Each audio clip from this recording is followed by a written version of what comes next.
Hello friends, welcome back to our channel. আমার চ্যানেলে তোমাদের অনেক অনেক ওয়েলকাম আর ভালোবাসা জানাই। আশা করি তোমরা সবাই খুব ভালো আছো আর আমিও খুব ভালো আছি। তো আজকে ব্লগটা আমি এখন থেকে শুরু করলাম। এখন এই যে সকালে সব কিছু কমপ্লিট করে কাজ আর এখন রান্না বসিয়ে দিয়েছি। তো রান্না বলতে রান্না সবই কমপ্লিট হয়ে গেছে, লাস্টে এখন মাংসটা বানাতেই বাকি আছে। তো মা বললো যে মাংসটা তুই রান্না করে দে, বাকিটা মা সবই করে দিয়েছে। তো মাংসটা আমি বসিয়ে দিয়েছি। তো এখানে এই যে দেখছো ভালো করে মাংসটা কষিয়ে নিচ্ছি।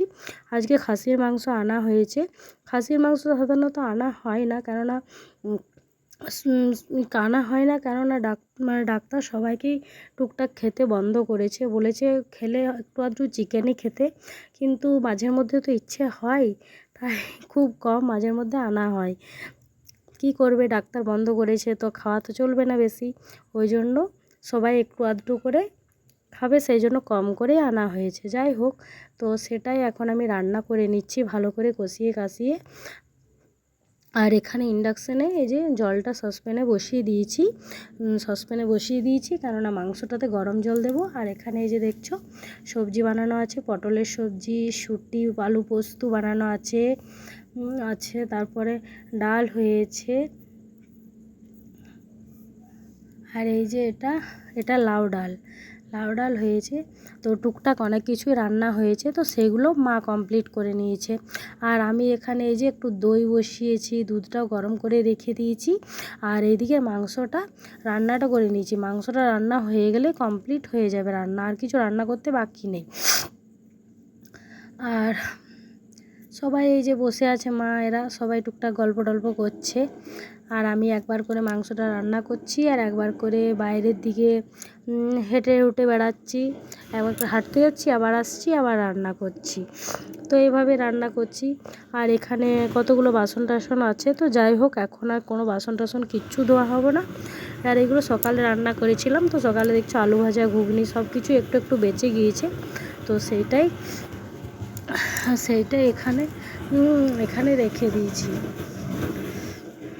আর এই যে বাইরে দেখছো আকাশটা বেশ আজকে পরিষ্কার আছে, ঝলমলে আকাশ, আর রোদ দিচ্ছে বেশ ভালোই। তো অনেকগুলোই ড্রেস কাছাকাছি হয়েছে, তো সেগুলোই মেলা হয়েছে, দেখলাম শুকিয়েছে কি না। যদি শুকিয়ে গেছে তাহলে উঠিয়ে দিতাম, কেননা এতটা রোদের দিনে বেশিক্ষণ তো আর ড্রেস মেলে রাখা যাবে না, রঙটা খারাপ হয়ে যাবে। আর এদিকে দেখছো মিষ্টিদের রুমটা কি হয়ে আছে, আসলে ছোটো বাচ্চা থাকলে রুমে যা হয় সেটাই হয়েছে। তো যাই হোক, টুকটাক রান্নাটা করে নিই, তারপর ওদের রুমটাও পরিষ্কার করে দেবো, ড্রেসগুলো উঠিয়ে নিয়ে চলে আসবো, সব কাজগুলো করে তারপর খাবো অনেক দেরিতে, প্রায় 1:45-2টোর সময় খাবো, তাড়াতাড়ি খাবো না, রান্নাটা করে রেখে দিচ্ছি।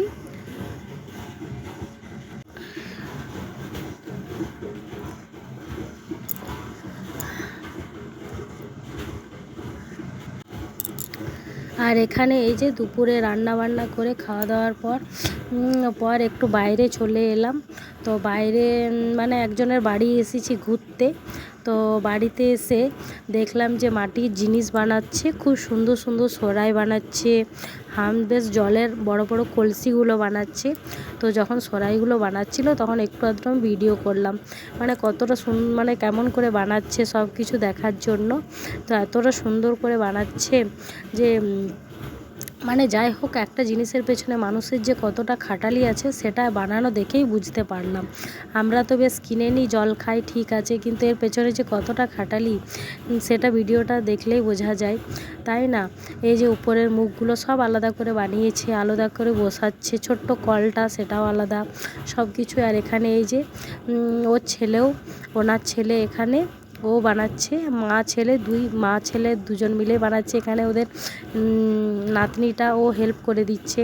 এই যে দেখছো এই সরাইয়ের এখানের মধ্যেই কলটা বসানো হবে, এই যে ফাঁকটা আছে এখানের মধ্যেই কলটা বসানো হবে।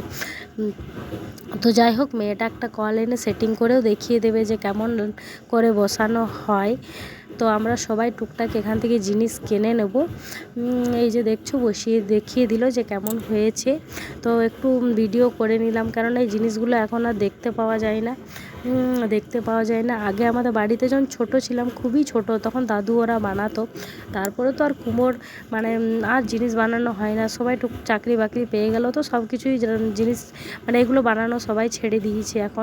এখন ঘরে ঘরে আর কেউই বানায় না, খুব কমই দেখতে পাওয়া যায়। তো যাই হোক, এত বছর পরে দেখতে পেলাম, যে দেখে খুবই ভালো লাগলো।